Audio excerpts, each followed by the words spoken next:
আমি অ্যাকচুয়ালি একটা application mobile application প্রায় রেগুলার এখন ব্যবহার করি, যা আসলে আমার খুবই ভালো লাগে।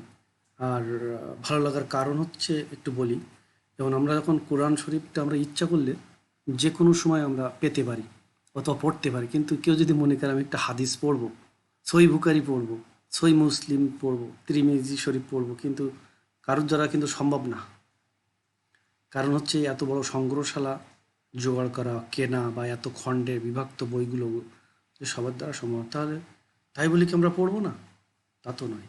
মোবাইলে একটা অ্যাপ্লিকেশনের মাধ্যমে আমরা খুব সহজেই এইগুলো আমরা পড়তে পারি। তো বেশি কথা না বলি, আমরা হচ্ছে আমার মোবাইলে আমি চলে যাই। মোবাইলে গেলে দেখতে পাবো কিভাবে জিনিসটা করতে হবে। আশা করি আপনারাও জিনিসটা বুঝতে পারবেন। তো চলেন আমরা মোবাইলে চলে যাই। আমি আমার মোবাইলে চলে আসছি। মোবাইলে গিয়ে আপনারা আপনাদের এতে নামিয়ে আমার এতে ইনস্টল করা আছে বাই দিস টাইম। আপনারা হচ্ছে আপনাদের প্লে স্টোরে যাবেন। প্লে স্টোরে গিয়ে আপনারা এই অ্যাপ্লিকেশন নাম হচ্ছে আল হাদিস। আল হাদিস দেখেন, এই এই অ্যাপ্লিকেশনটা হচ্ছে এই কালারটা আপনারা দেখে নেন। বাংলায় আল হাদিস, আরবিতেও আল হাদিস বলে আছে। তো আমরা এটা ক্লিক করি। আমার এখানে ওপেন আর আনইনস্টল লেখা আছে। যেহেতু আমার ইনস্টল করা আছে, এই কারণে এখানে আমরা ইনস্টল করলাম না। আপনারা এটা ইনস্টল করে নেবেন, নিয়ে আপনারা ইনস্টল করার পরে আপনারা এই ওপেন বাটনে ক্লিক করবেন। তো আমি ওপেন করলাম।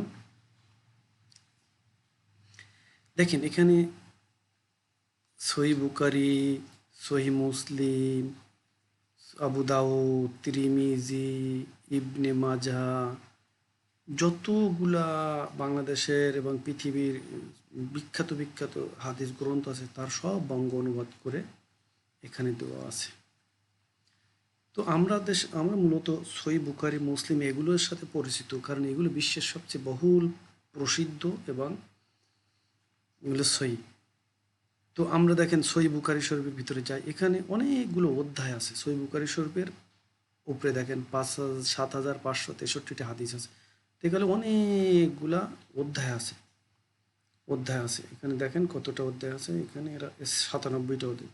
তা আপনার যদি ফিতনা সম্পর্কে জানার দরকার হয়, এই ফিতনার অধ্যায়ের ভিতরে যাবেন।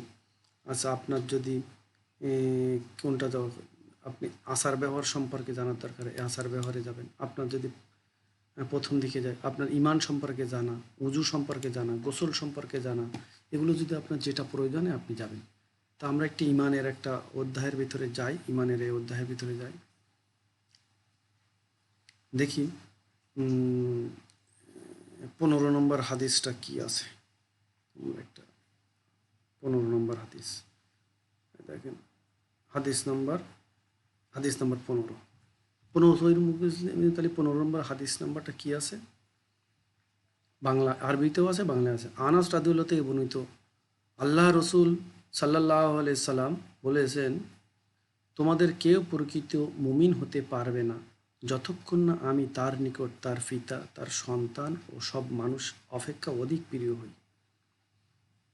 তো এখানে দেখেন নিচে একটু আবার রেফারেন্স দিয়েছে। মুসলিম শরীফের প্রথম খণ্ডের ১৬ নম্বর, আধুনিক প্রকাশনীর ১৪ নম্বর, ইসলামী ফাউন্ডেশনের ১৪ নম্বর। তো এনাদের হাদিসটা এখানে এরা ১৫ নম্বরে দিছে, কিন্তু এটা যদি আপনি ইসলামী ফাউন্ডেশনের হাদিস সহিহ বুখারীতে যান, সেটা ১৪ নম্বর হবে। এইরকম রেফারেন্স দেওয়া আছে। বা আরেকটা জিনিস, আপনি ধরেন সাপোজে আপনি এখানে ১৫ নম্বর কেউ বললো যে আল হাদিস অ্যাপের ১৫ নম্বর হাদিস আপনি কিভাবে বাইর করবেন? আপনি এখানে এই যে সার্চ বাটনে যাবেন। সার্চ বাটনে গেলে আপনি খুঁজুন, এখানে ১৫ নম্বর লিখে দেবেন। তারপর বই সিলেক্ট করুন। এখানে বই কোন হাদিসের ভিতরে, সহিহ বুখারীর না আবু দাউদ না তিরমিজি না ইবনে মাজাহ, আপনার সহিহ বুখারী সিলেক্ট করে দেবেন, দিয়ে ঠিক আছে দিবেন, দিয়ে আংশিক মিল সহ সার্চ এখানে সিলেক্ট করবেন, করে সার্চ করুন বলবেন, আপনি ওই ১৫ নম্বর হাদিসটা পেয়ে যাবেন। আশা করি আপনারা জিনিসটা বুঝতে পারছেন। আপনারা আশা করি জিনিসটা বুঝতে পারছেন।